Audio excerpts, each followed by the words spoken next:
하나님의 말씀은 디모데 전서입니다. 신약 성경 340페이지입니다.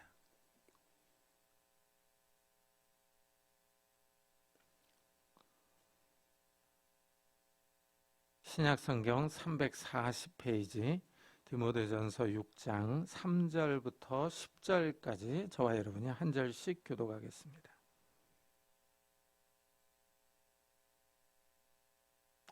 디모데전서 6장 3절부터 10절입니다.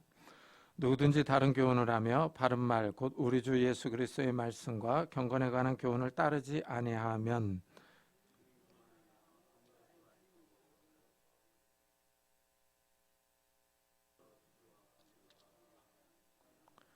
마음이 부패해지고 진리를 잃어버려 경건을 이익의 방도로 생각하는 자들의 다툼이 일어나느니라.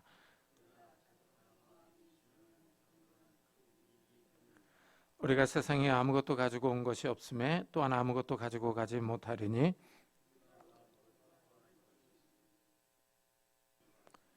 부하려 하는 자들은 시험과 올무와 여러 가지 어리석고 해로운 욕심에 떨어지나니 곧 사람으로 파멸과 멸망에 빠지게 하는 것이라.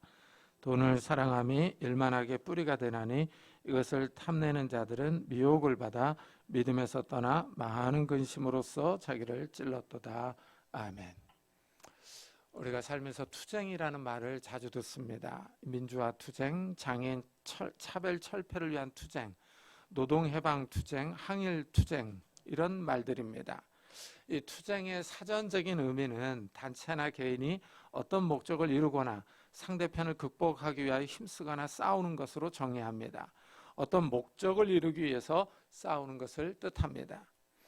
이런 관점에서 보면 믿음 역시 투쟁입니다. 성도들은 이 세상에서 하나님의 뜻대로 살려면 이 죄와 투쟁해야 합니다. 하늘나라를 바라본다면 이 세상의 유혹이나 악한 마귀의 시험에 맞서서 싸워 이겨야 합니다.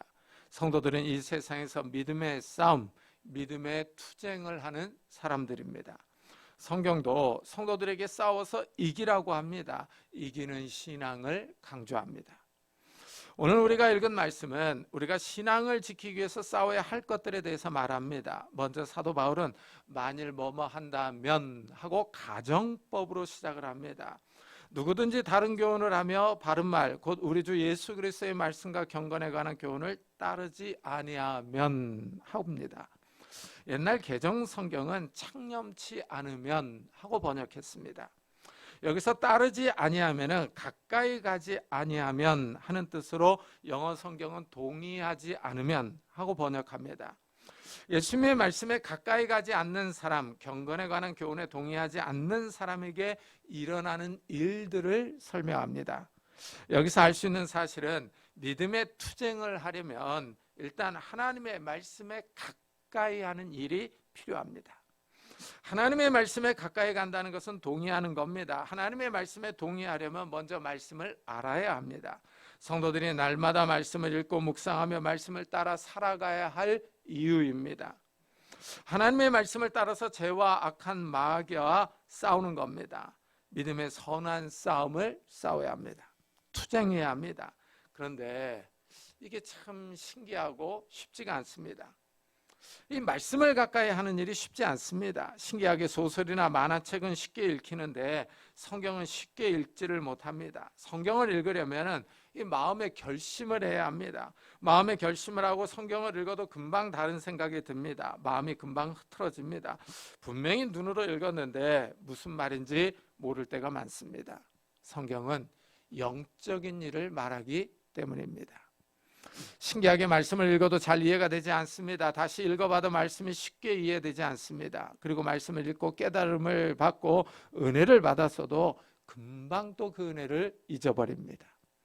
예배를 잘 드리고 설교에 도전을 받습니다. 경건하게 살아야겠다, 기도 생활을 해야겠다, 기도하러 나와야겠다 하고 다짐합니다. 그러나 집에 가서 텔레비전을 보면 싹 다 잊어버립니다. 삶이 또 너무 바쁩니다. 분명히 큰 은혜와 도전을 받았는데 지난주에 설교 내용이 무엇이었는지 잘 생각이 나지 않습니다. 내용은 고사하고 제목도 생각나지 않습니다. 삶이 바쁘기도 하지만 우리가 말씀을 따르기에 노력하지 않기 때문입니다. 말씀에 가까이 가려는 노력이 부족합니다. 또한 우리의 관심을 빼앗아가는 재미있는 드라마, 영화, 요리 프로, 스포츠와 같은 콘텐츠가 너무 많습니다. 또한 현실의 정치와 경제 상황이 너무 급변해서 우리의 관심을 빼앗아갑니다. 먹고 사는 일에 치중하게 만드는 일들이 많습니다. 이 세상은 우리의 관심을 빼앗아가는 것들로 넘칩니다. 정말 우리가 말씀을 읽고 묵상하려고 노력하지 않으면 우리의 생각이 이 세상으로 기울어집니다. 먹고 사는 문제에 치중하며 흥미로운 일에 빠질 수밖에 없습니다. 사도 바울은 하나님의 말씀에 가까이 가지 않으면 말씀을 따르지 않는 사람에게 일어날 영적인 변화들을 말합니다. 3절에서 가정한 것의 결과로 일어날 일들을 4절에서 말합니다. 그는 교만하여 아무것도 알지 못하고 변론과 언쟁을 좋아하는 자니 이로써 투기와 분쟁과 비방과 악한 생각이 나며 하고 말합니다. 이 말씀을 따르지 않으면 사람이 가장 먼저 교만해집니다. 이 교만은 이 마음이 부풀어 오르는 상태입니다. 하나님의 말씀을 따르지 않으면 사람이 교만합니다. 교만해져서 아무것도 알지 못합니다. 교만한 사람은 일단 하나님을 모른다고 거부합니다. 하나님을 인정하지 않습니다. 하나님이 어디 있느냐? 하나님을 믿을 바에는 내 주먹을 믿어라 하고 큰 소리를 칩니다. 하나님보다 자기 자신을 더 크게 생각합니다. 마음이 크게 부풀어 올랐습니다.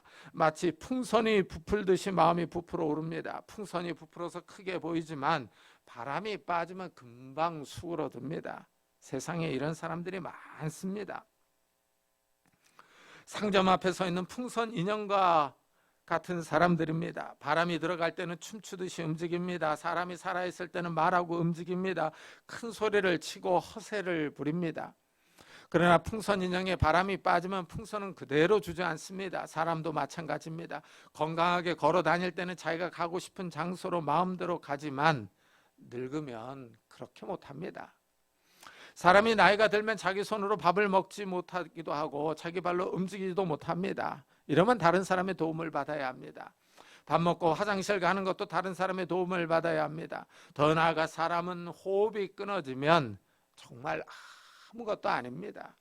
눈도 움직이지도 못하고 듣지도 못합니다. 말도 못하고 움직이지도 못합니다. 관에 그대로 누워 있습니다. 살아있을 때는 주먹을 휘두르며 큰 소리를 치던 사람이 침묵합니다. 누가 옆에서 욕을 해도 대응하지 못합니다. 사람은 죽으면 끝입니다.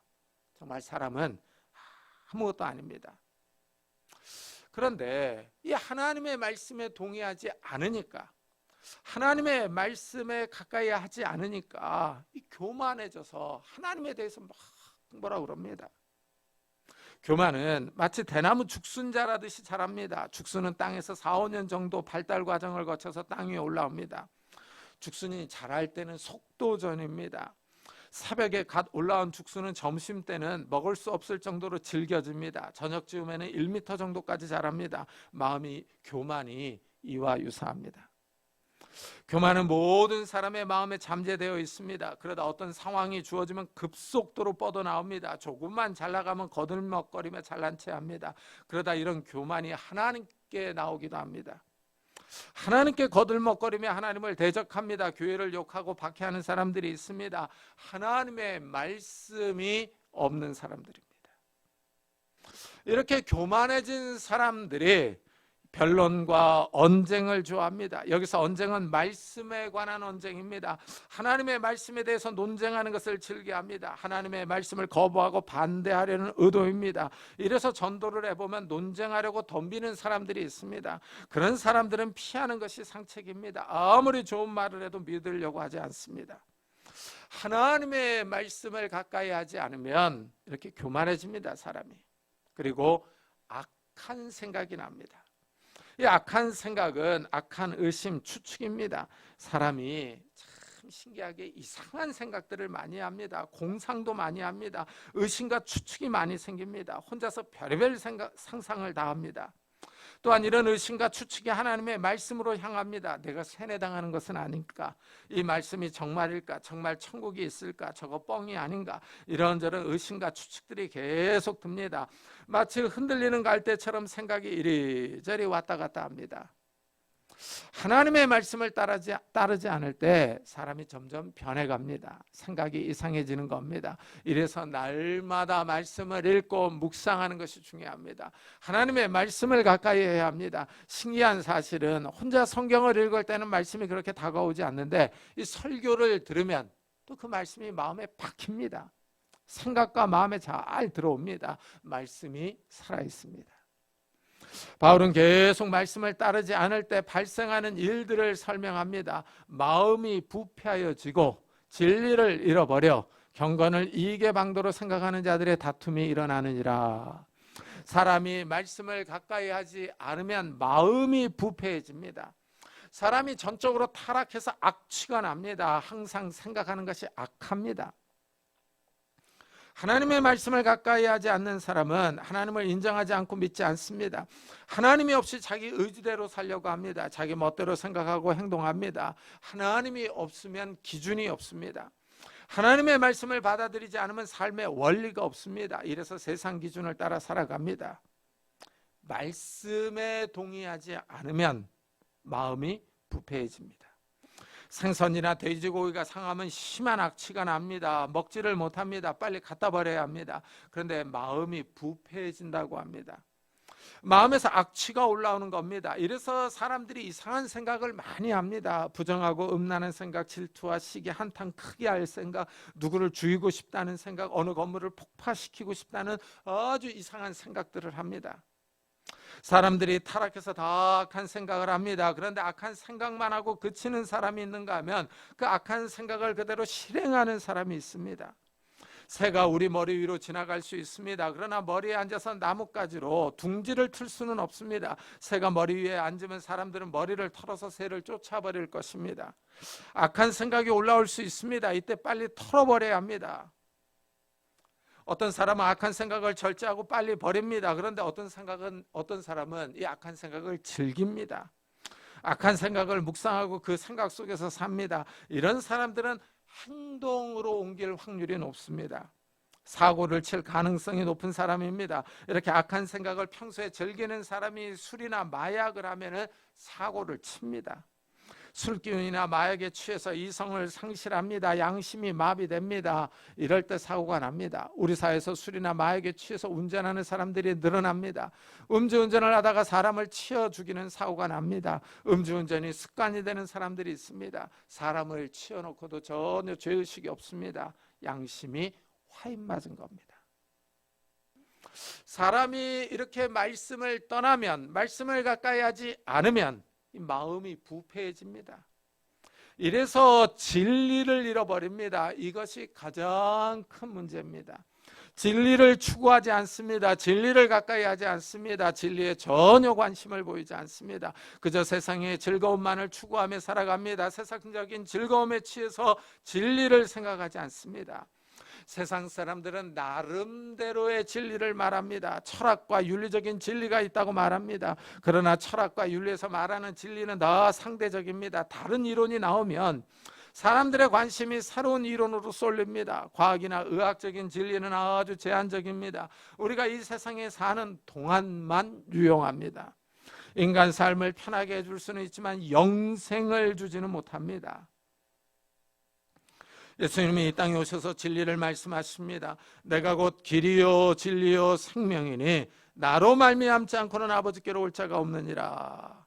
예수님은 자신이 진리라고 하십니다. 예수님이 아버지께 가는 길이기 때문입니다. 예수님이 사람에게 생명을 주신 창조주께 가는 길입니다. 사람이 창조주께 돌아갈 때 영원한 생명이 있습니다. 하나님이 사람을 흙으로 지으시고 사람의 코에 생기를 불어넣어 주셨습니다. 생명의 호흡을 주셨습니다. 하나님이 숨을 주심으로 사람들이 숨을 쉬고 살아갑니다.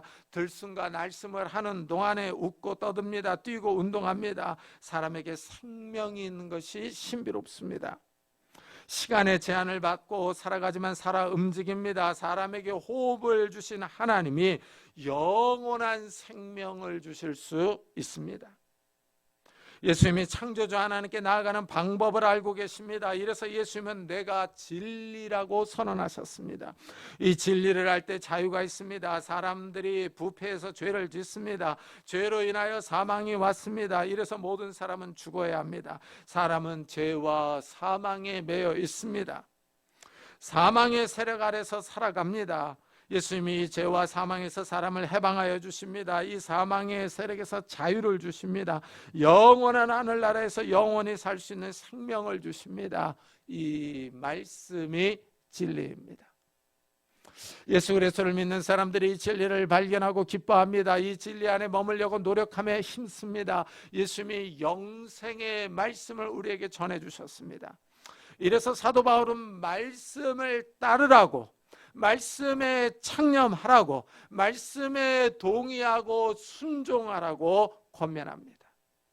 하나님의 말씀이 진리입니다. 하나님은 자신을 말씀으로 드러내셨습니다. 하나님이 이스라엘 사람들에게 시내 산에서 나타나셨습니다. 불과 구름과 우레와 나팔 소리 가운데 나타나셔서 십계명을 말씀하셨습니다. 모세가 이 놀라운 광경을 보았습니다. 하나님이 불 가운데서 말씀하셨다고 회고합니다. 하나님이 말씀으로 자신의 뜻과 의지를 드러내셨습니다. 이래서 하나님은 형상을 만들지 말라고 하십니다. 하나님을 어떤 형상으로 만들어서 섬기지 말라고 금지하십니다. 하나님이 나타났을 때 형상을 본 사람이 없습니다. 흥미롭게도 하나님은 말씀으로 자기 자신을 드러내셨습니다. 예수님이 이 땅에 오신 사건을 말씀이 육신이 되어 우리 가운데 거하심에라고 설명합니다. 말씀이 이 땅에 오셨다라고 말합니다. 예수님이 이 땅에 오셔서 제자들에게 말씀을 주셨습니다. 제자들이 그 말씀을 기록하고 전해주었습니다. 사도들이 전해준 복음의 말씀이 계속 인류에게 전해지고 있습니다. 성경으로 기록되어 전 세계에 퍼져나갑니다. 이 사실이 놀랍습니다. 어떻게 몇천 년 전에 기록된 책이 현대에도 계속 팔리느냐 하는 겁니다.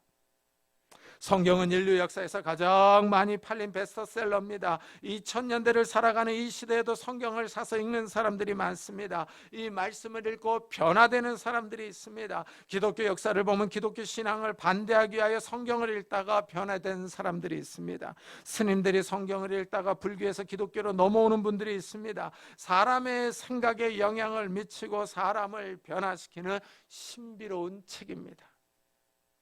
성경이 우리에게 진리를 알려줍니다. 그런데 이 성경 말씀을 따르지 않으면 이 마음이 부패해져서 진리를 잃어버립니다. 영원한 생명을 알지 못합니다. 더 나아가 경건을 이익의 방도로 생각하는 자들의 다툼이 일어납니다. 신앙생활을 돈벌이로 생각하는 사람들이 생겨납니다. 사이비 이단들이 그렇습니다. 하나님을 팔아서 장사하려는 사람들이 있습니다. 한국에 이단들이 많습니다. 얼마 전에 넷플릭스에서 나는 신이다라는 방송을 했습니다. 그 방송을 보면 한국에 이단들이 많습니다. 자신을 신격화합니다. 자신을 메시아로 신으로 말하며 사람들을 미혹합니다. 사람들을 속여서 재산을 갈취합니다. 노동력을 착취합니다. 이래서 이단들이 돈이 많습니다. 이단 교주들의 삶이 부하고 사치스럽습니다. 이 말씀을 따르지 않으면 경건을 돈벌이 수단으로 생각합니다. 신앙이 타락합니다. 여기에 대하여 사도 바울은 신앙을 유지하는 방법으로 만족하는 마음을 가지라고 충고합니다. 그러나 자족하는 마음이 있으면 경건은 큰 이익이 되느니라 합니다. 이 말씀은 현대를 살아가는 현대인들에게 꼭 필요합니다. 이 자족하는 마음, 만족하는 마음입니다. 욕심과 탐욕과는 반대되는 마음입니다.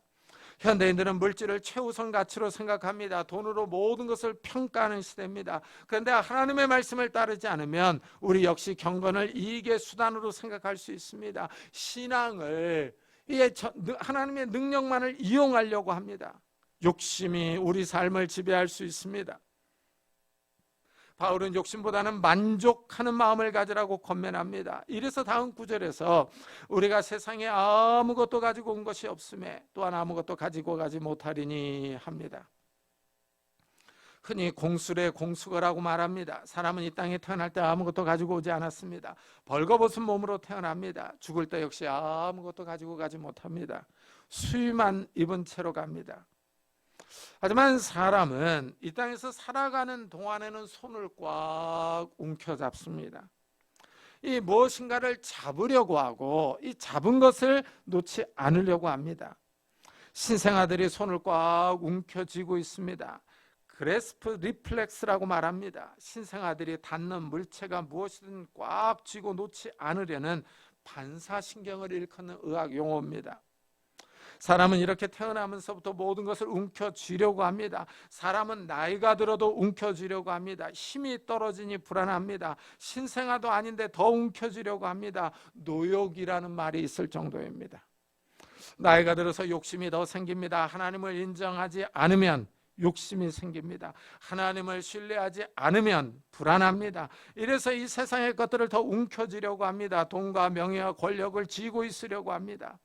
그러나 사람은 죽을 때 아무것도 가지고 가지 못합니다. 수위만 입고 갑니다. 이래서 바울은 자족하는 마음이 있으면 경건에 큰 유익이 된다고 말합니다.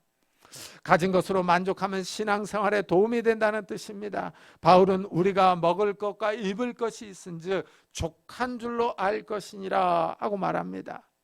옛날에는 음식과 의복만 있으면 만족했습니다.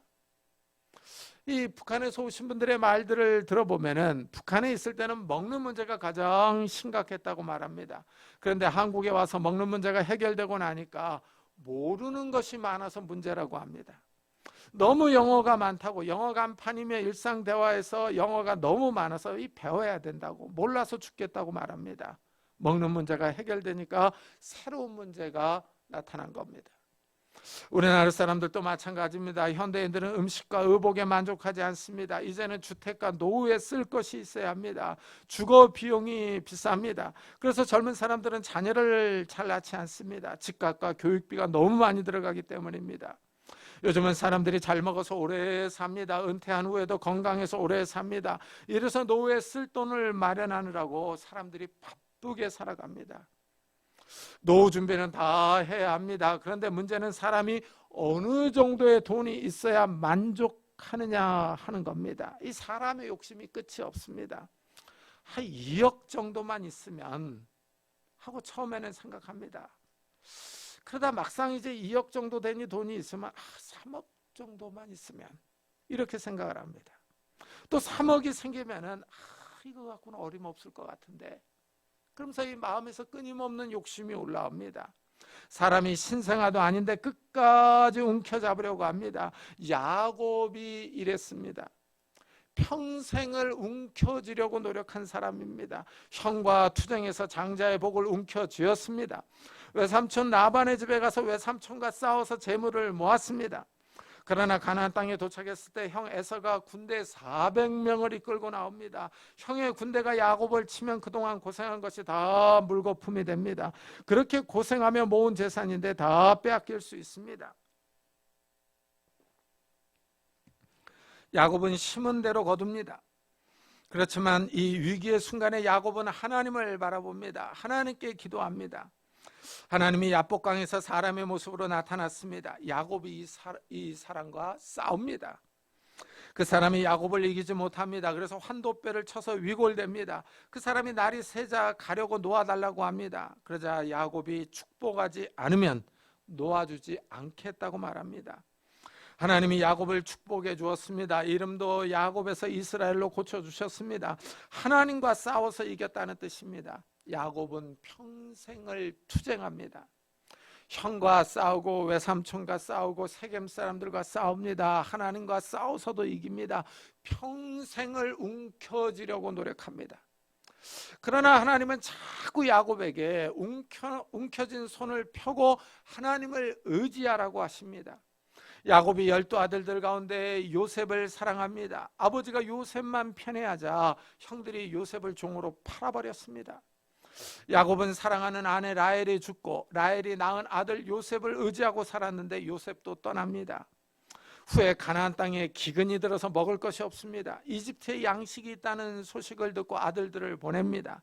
형들이 양식을 사러 왔을 때 요셉이 이집트의 국무총리로 있었습니다. 요셉이 형들을 알아보고 스파이로 몰아붙입니다. 형들이 결백하다고 주장하다가 가족 이야기를 합니다. 요셉이 그 소리를 듣고 동생 베냐민을 데려와서 결백을 증명하라고 합니다. 형들이 아버지 야곱에게 와서 베냐민을 데리고 가야 한다고 말합니다. 그러나 야곱이 베냐민을 보내지 않으려고 합니다. 사랑하는 아내 라헬은 죽었습니다. 사랑하는 아내 라헬이 낳은 큰아들 요셉이 죽은 줄로 알고 있습니다.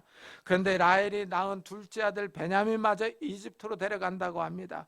베냐민에게 무슨 일이 일어날까요? 야곱이 찬성하지 않습니다. 야곱은 베냐민만은 놓치지 않으려고 꽉 움켜쥡니다. 신생아처럼 움켜진 손을 펴지 않습니다.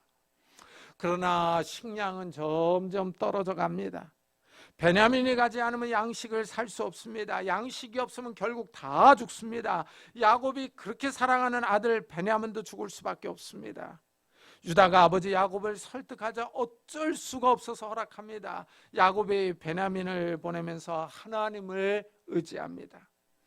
전능하신 하나님께서 그 사람 앞에서 너희에게 은혜를 베푸사 그 사람으로 너희 다른 형제와 베냐민을 돌려보내게 하시기를 원하노라. 내가 자식을 잃게 되면 이르리로다 합니다. 야곱이 움켜쥐려고 할수록 문제가 생겼습니다. 베냐민을 끝까지 보내지 않으려고 합니다. 그러나 굶어 죽지 않으려면 보낼 수밖에 없습니다. 하나님이 야곱의 손을 펴게 하십니다. 야곱이 하나님을 의지하고 베냐민을 보냈습니다. 그러자 야곱의 삶의 기적이 일어납니다. 그토록 애지중지했던 베냐민이 돌아왔고 잡혀있던 시므온도 돌아왔습니다. 무엇보다도 죽었다고 생각했던 요셉이 살아있다는 소식을 듣습니다. 요셉이 이집트의 국무총리가 되어 있었습니다. 하나님을 의지하고 손을 펴자 모든 것이 회복되었습니다. 내가 이름은 이르리로다 하고 전능하신 하나님을 의지하고 베냐민을 보냈습니다. 그러자 베냐민의 형 요셉도 돌아왔습니다. 하나님을 의지하자 전능하신 하나님이 야곱에게 은혜를 베푸셨습니다. 손을 펴서 놓으면 죽을 것 같았는데 하나님을 의지하고 야곱이 손을 펴자 모든 것이 다 회복되었습니다. 야곱의 온 식구가 기근해서 살았습니다. 여기서 우리는 하나님의 능력을 봅니다. 하나님을 의지하고 신뢰할 때 우리의 힘으로 해결할 수 없는 일들이 해결됩니다. 하나님의 말씀을 믿고 따를 때 하나님이 우리를 위하여 역사하십니다.